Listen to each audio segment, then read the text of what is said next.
Hello, today I'll be talking about Nelson Mandela and how he's a truly effective, strong, and a successful leader.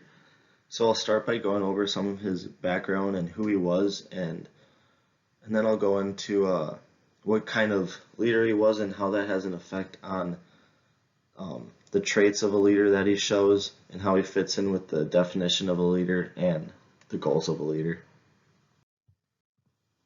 So first, some background on Nelson Mandela. He was the first president of South Africa that was black. Um, and he was also a anti-apartheid activist. And apartheid means um, basically segregation between races. And this was a thing that was very relevant in South Africa at the time.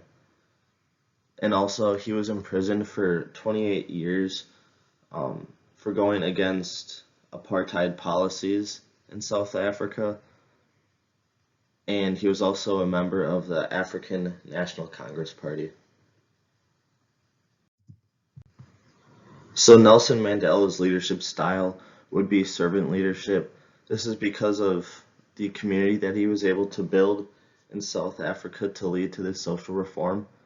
Um, and also because he was imprisoned for his actions, which shows his willingness to sacrifice for his followers, and also because he worked towards unifying the country.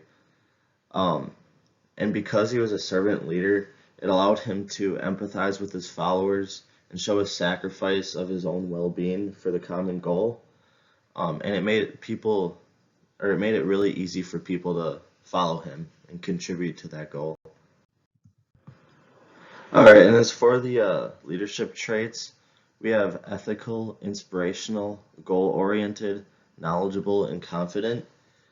And how Nelson Mandela was ethical is the peaceful protests that he led were probably the most ethical way to push for this reform. And he was also known for being very inspirational because he inspired people to live for peace, justice, and reconciliation. And his movement was also very goal oriented because the um, the push for this movement really came from the need for equality between races. And he was really knowledgeable about the topic because he grew up dealing with racism and the challenges associated with it. And he also learned a lot from being a part of the ANC. And as for being confident, um, anyone who's going to make a movement against the apartheid activists and push for social reform like that must be very confident in order to do so because of the amount of challenges that they're going to face. And for the rest of the leadership traits, we have effective communicator, effective networker, passionate, empathetic, and responsible. And Mandela was a effective communicator because he really needed to be in order to convey his message to the rest of the world. And he was also an effective networker as he collaborated with other activists. Oliver Tambo was one of his business partners that helped him through this, and he was also able to network with other members of the ANC. And obviously, Mandela was very passionate about this movement. This is where his sacrifice comes into play. That really shows his passion towards this goal.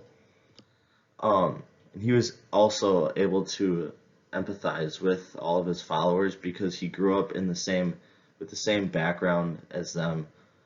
Um, and also, he was responsible. One of his quotes here, "With freedom comes responsibility," shows that he's aware of the responsibility that is needed to carry out this kind of movement.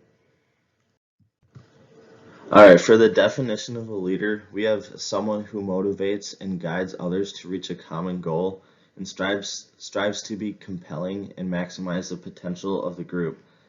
Mandela was able to motivate people throughout his life, and honestly, he continues to motivate people now to fight for racial justice.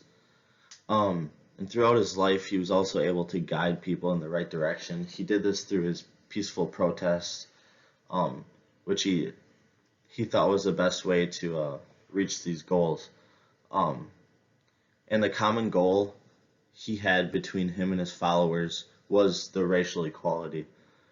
And through the peaceful protests, he was able to maximize the potential of his group.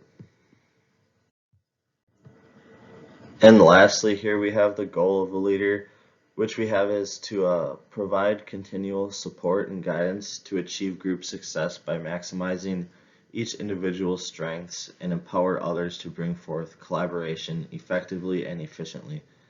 So Mandela was able to do this because he supported other activists and followers and sort of guided them to make an impact.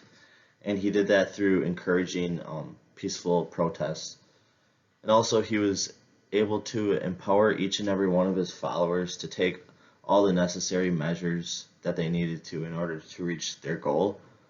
And lastly, Mandela he evoked collaboration among the activist community and also to the rest of the world.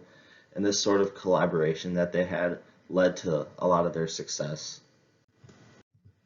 All right, thanks for listening.